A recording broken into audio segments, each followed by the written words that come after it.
Occult horror doesn't just want to scare you. It wants to convince you that demons, witches, and ancient curses are actually real. The Exorcist made 1973 audiences physically sick without showing almost any gore, as it tapped into something deeper than jump scares. When horror movies start dealing with devil worship, black magic, and things humans aren't supposed to mess with, they hit different. So let's talk about a bunch of different films that mastered the art of occult horror. So here's what makes The Exorcist the king of occult horror. It treats demon possession like a medical condition, just like how I treat my violent diarrhea after eating Arby's for the 6th time this week. When little Regan starts acting weird, her mom takes her to the doctors first. They run tests, do brain scans, try medicine. Nothing works. Only when science completely fails do they call in the priests.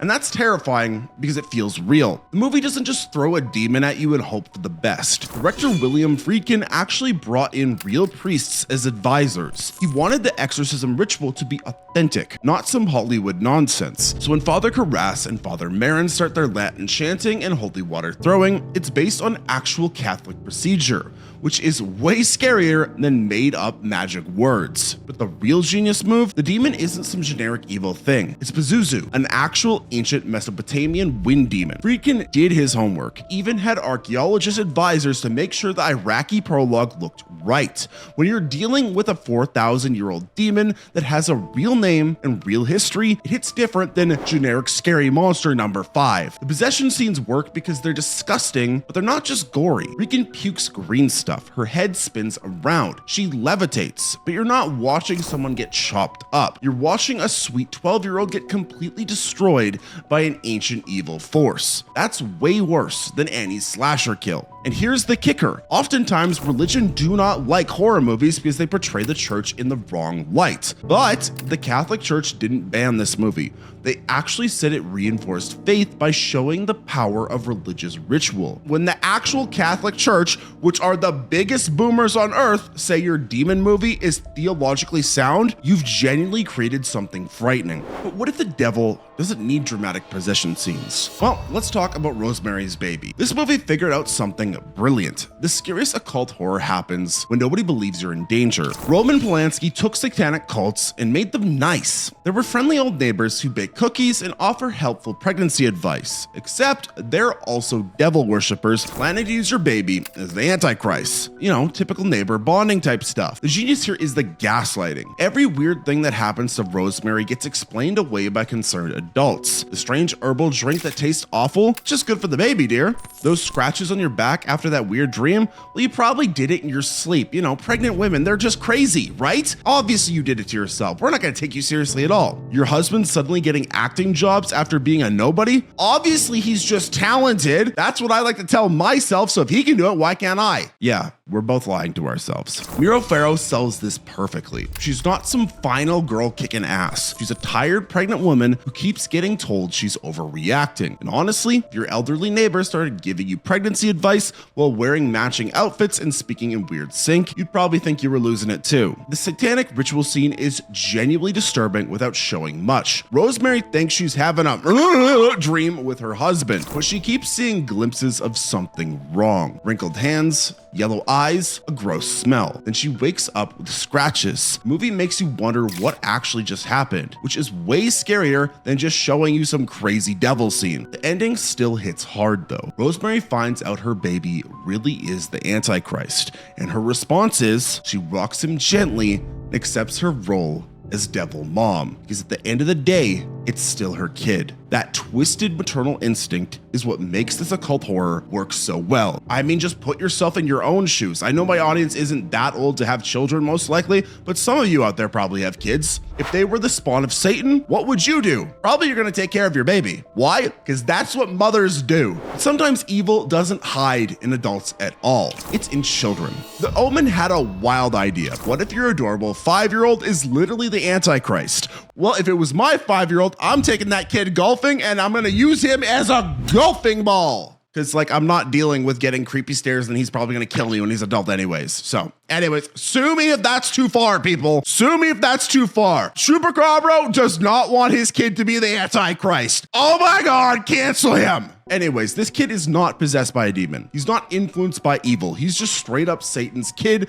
going to kindergarten and birthday parties, which honestly explains a lot about most 5-year-olds. I think at least every single 5-year-old was Satan at one point. Come on, is that too crazy to say? Have you met children? Damien Thorne looks perfect. He's got a sweet little bowl cut, sweet face, never throws tantrums. But every adult who gets too close to discovering his secret dies in increasingly creative accidents. His nanny hangs herself at his birthday party while cheerfully announcing, "It's all for you." A photographer gets his head sliced clean off by a sheet of glass. A priest gets impaled by a falling church spire. The movie plays it completely straight. Gregory Peck isn't fighting some monster. He's a father slowly realizing his son might be the biblical Antichrist. The horror comes from watching a loving dad piece together clues that his kid has a 666 birthmark and makes animals go completely insane. Director Richard Donner loaded this thing with biblical prophecy and occult symbolism. It had ancient daggers blessed by priests, mysterious birth circumstances, signs, and portents everywhere. While Damien's adoptive mom falls off a balcony after seeing his true nature,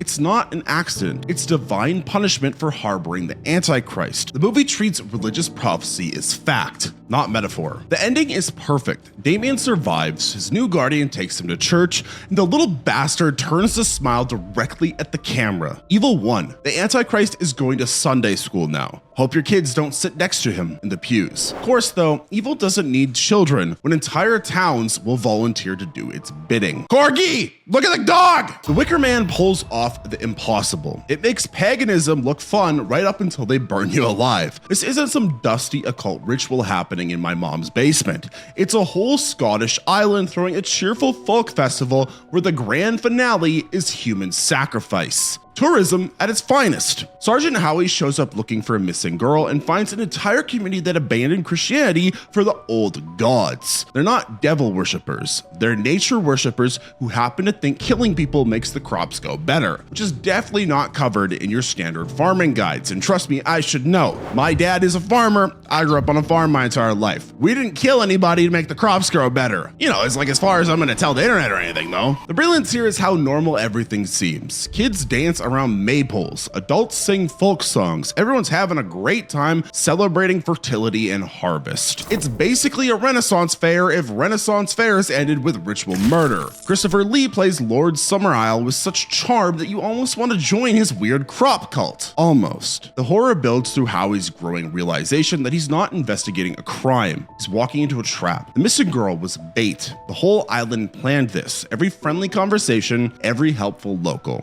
Every weird tradition he witnessed was part of an elaborate setup to get him inside that giant wicker statue for burning. The final scene destroys you. Howie praying and screaming while trapped inside the burning Wicker Man as the villagers sing traditional songs. They're not evil sadists. They genuinely believe this will help their harvest. They're just following their religious traditions. The fact that the traditions involve cooking people alive is beside the point. The movie asks a simple question. What happens when an entire community agrees you should die for their beliefs? Turns out, the answer is you get barbecued while they celebrate. Sometimes though, the good guys actually know how to fight back. Christopher Lee spent most of his career playing Dracula, but in The Devil Rides Out, he's the one trying to save people from evil. It's a weird career move, but it works. Lee plays Duc de Duchaux, a gentleman scholar who happens to know way too much about black magic.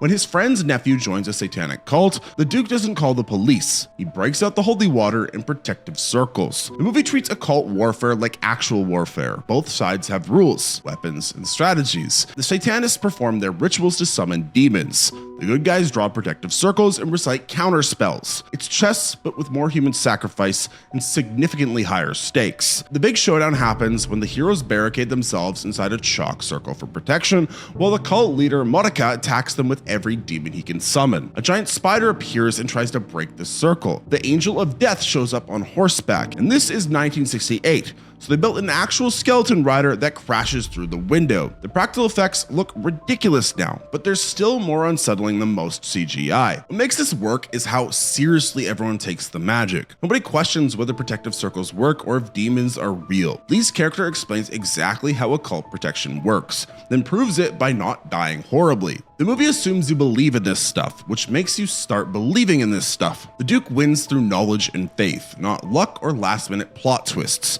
He studied demonology, prepared the right defenses, and executed his plan perfectly.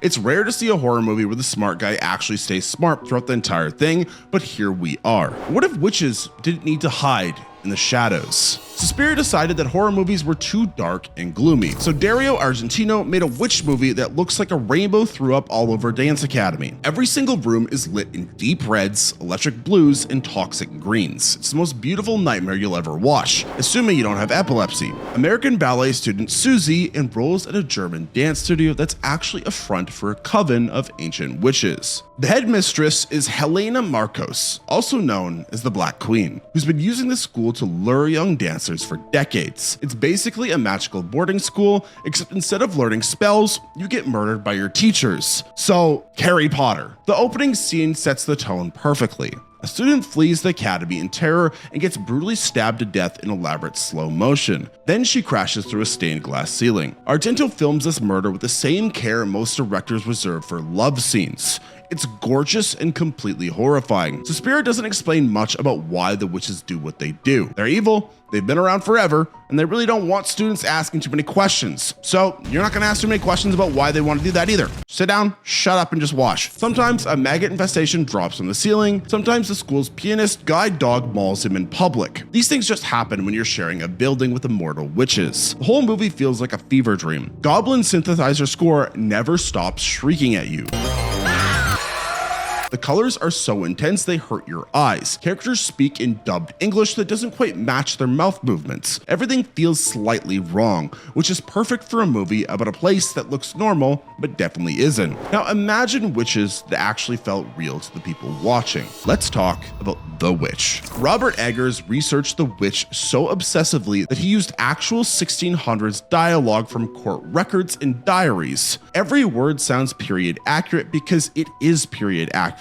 Watching this feels like time travel, if time travel involved watching a Puritan family get destroyed by forced witches, which honestly sounds just about right for the 1600s. The movie opens with a baby disappearing during peekaboo. Turns out the witch in the woods needed infant fat for flying ointment, which is gross, but it's historically accurate. Medieval witch manuals actually describe this recipe. Eggers didn't make up anything. He just filmed what people in 1630 genuinely believed was happening in the forests around them. Black Phillip the goat steals every scene he's in, which is impressive since he's literally just a goat until the end when he starts talking. Then he's Satan asking teenager Thomason if she wants to live deliciously. Most teenagers would probably say yes, even without the devil goat making the offer. The family falls apart through paranoia and religious extremism. They blame Thomason for everything bad that happens because she's a teenage girl, and teenage girls were apparently the most suspicious demographic in Puritan New England.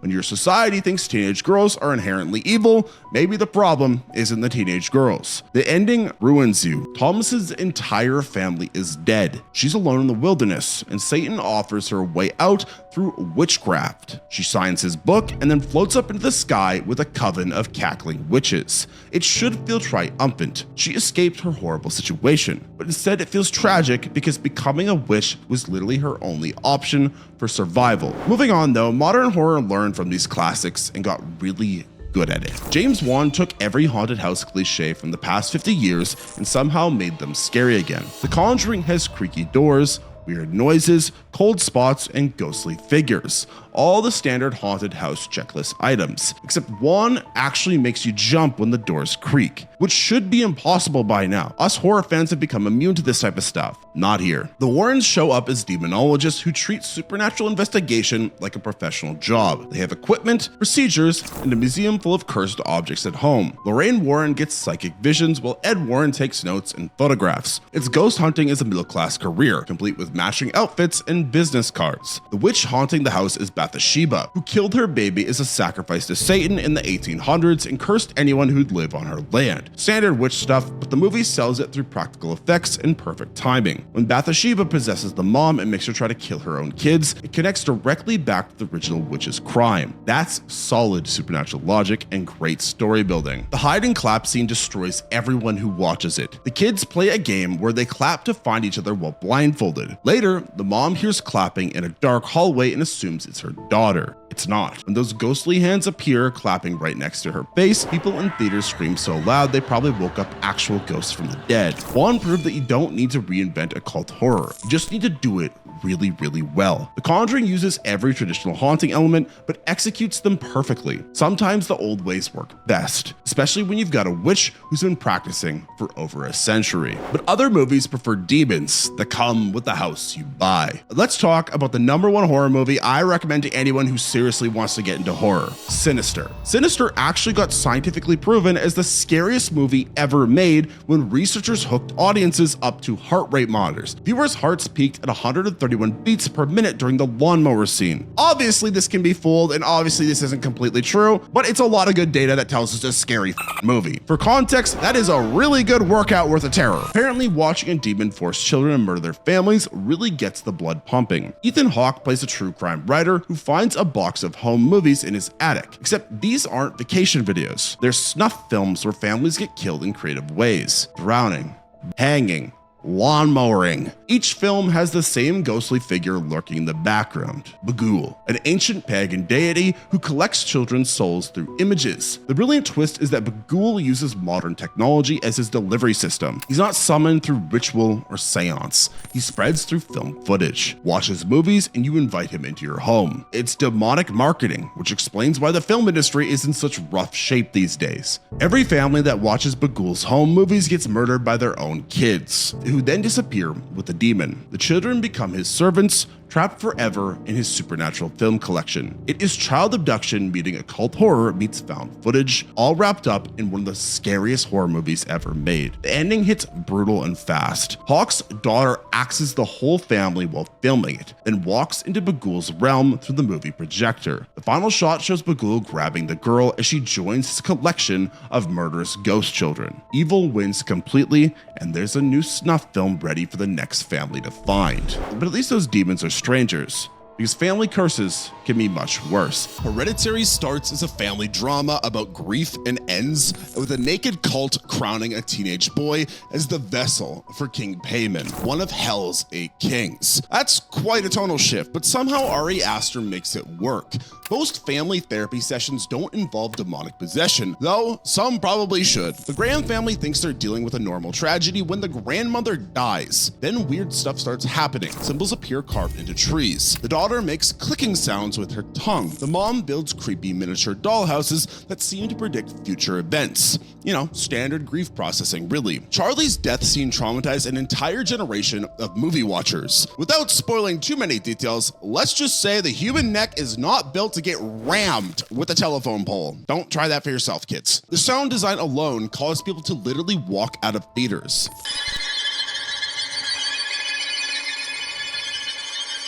Aster filmed it with such realistic brutality that audience felt like they witnessed an actual accident. Everything connects back to grandmother's cult worship of King Payman. They needed a male host body for the demon, so they manipulated the family for years. Grandmother's death, Charlie's accident, the mother's mental breakdown was all planned by Satanists who wanted to use teenage Peter as Payman's earthly form. The final act turns into full supernatural chaos. The mom levitates and saws off her own head with a piano wire. Naked cultists appear in dark corners of the home. Peter jumps out of a window and somehow survives long enough to get crowned as Payman's new body. The cult gets their demon king, and the family gets completely wrecked. Toni Collette's performance as the unraveling mother should have won every acting award that year. Watching her scream at her son during dinner or discover her daughter's headless corpse feels genuinely traumatic, not entertaining.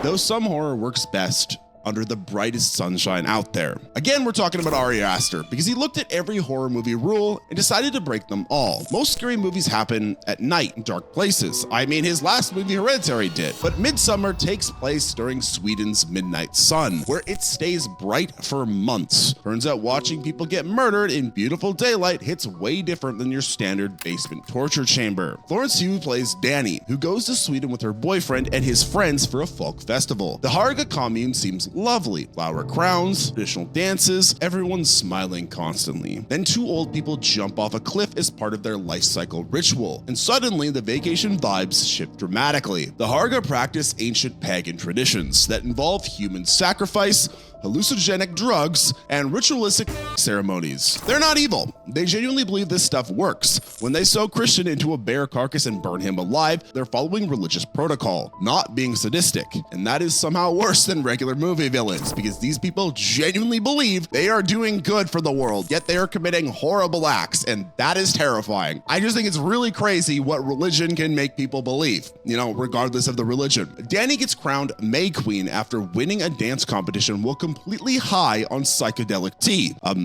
Can somebody get me some of that? Anyways, her prize is choosing who dies in the final sacrifice ritual. She picks her terrible boyfriend, which honestly, you're kind of hoping for because he's kind of just been a this entire movie, but it's kind of messed up still. The ending shows Danny smiling as Christian burns inside the bear suit while the commune wails in sympathetic emotional release. She's found her new family. They just happen to murder people seasonally. The whole movie asks whether joining a murderous cult is really worse than staying in a toxic relationship. Yeah, dating culture has gotten so bad, people are literally joining cults over staying with partners, and I don't blame them. Everything happens in gorgeous pastoral settings with stunning cinematography. The murders look beautiful. The cult compound could be a luxury wellness retreat if you ignore all the human bones decorating the buildings. But meanwhile, Korean shamans take their occult battles very seriously. Korean cinema does not around with horror, and The Wailing proves it by running nearly 3 hours and earning every minute. When a mysterious Japanese stranger arrives in a rural village and people start getting violently sick,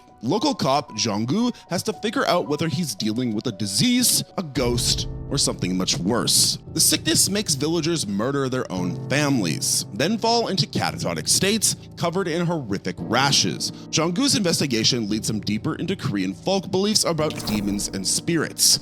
When his own daughter gets infected, he calls in a shaman to perform an exorcism. The shaman ritual scene goes absolutely insane. Lee Guang beats drums, chants in ancient languages, and sacrifices animals while Jong-gu's daughter screams and contorts in supernatural agony. The ceremony gets cross-cut with a Japanese stranger performing his own counter ritual in the mountains. It's literally a spiritual battle being fought through two competing religious traditions. Director Na Hong-jin keeps you guessing about what's actually supernatural and what's psychological until the very end. Is the stranger really a demon? Is the mysterious woman in white trying to help or harm? Are the shamanic rituals real or just placebo effects? And thus, the movie works whether you believe in spirits or not. The final revelation destroys you emotionally though.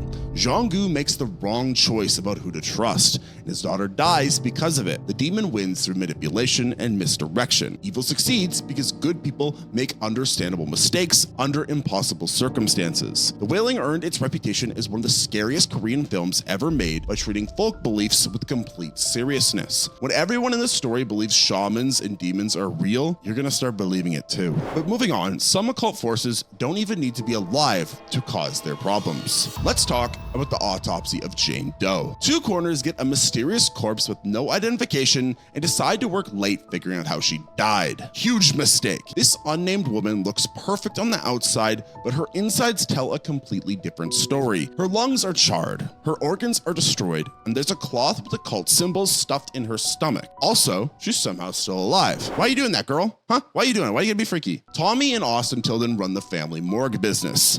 Very respectable family business if I do say so myself. They've seen plenty of dead bodies. None of these other corpses have ever made the lights flicker or caused other cadavers to start moving around the building though. Jane Doe breaks all of the rules of being dead, which really messes with the professional workflow. Director Andre Overdahl traps the audience in the basement morgue with these two guys as supernatural chaos erupts around them. The elevator stops working. The radio plays creepy old songs. Other bodies disappear from their storage drawers. Every horror movie cliche happens, but they all feel fresh because they're happening in a real workplace to real professionals. The brilliant twist is that performing the autopsy actually wakes up the witch.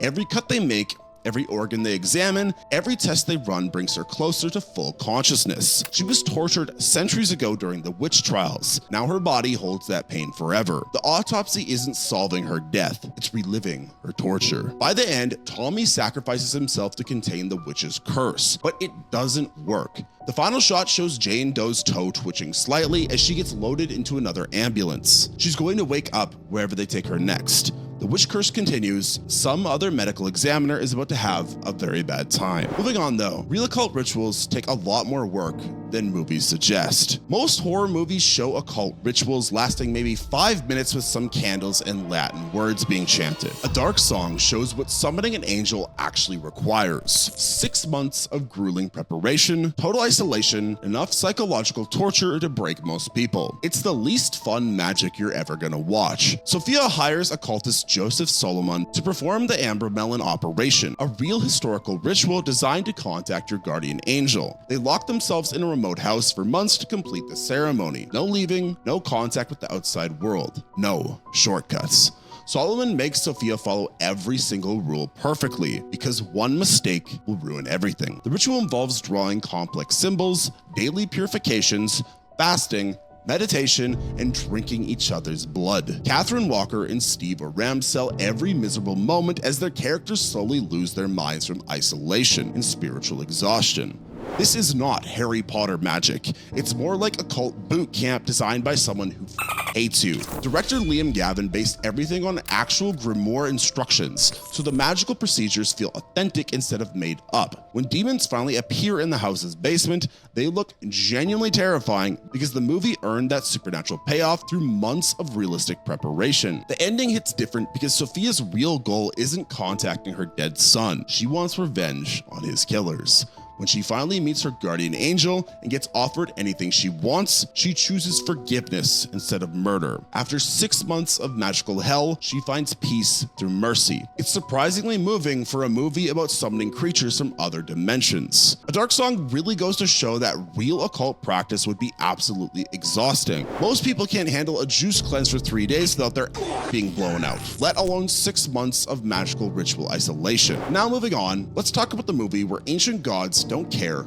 about your hiking schedule. Yep, we're going to Sweden. 4 guys go hiking in Sweden to honor their dead friend and accidentally stumble into the territory of a Norse god who really doesn't like visitors. This is the ritual. What starts as a bro trip with emotional baggage turns into a survival horror where the horse itself wants them dead. Turns out some areas of the woods are still off limits to humans, even in 2017. The creature stalking them is a Jotun, which is basically a Norse giant that's also Loki's offspring. This thing has been living in the forest for thousands of years, and it's not about to let some British tourists ruin its quiet retirement. The local cult worships it by offering human sacrifices, which explains why they're so helpful when they capture the hikers. Director David Bruckner builds tension through classic something's watching us paranoia, and delivers one of the most original monster designs in recent horror. The Jotun looks like an elk mixed with human hands for a face, which sounds stupid until you see it towering over trees and demanding worship. Then it becomes absolutely terrifying. Look at this thing. Look at the aura this thing radiates. Luke, the final survivor, refuses to bow down to the creature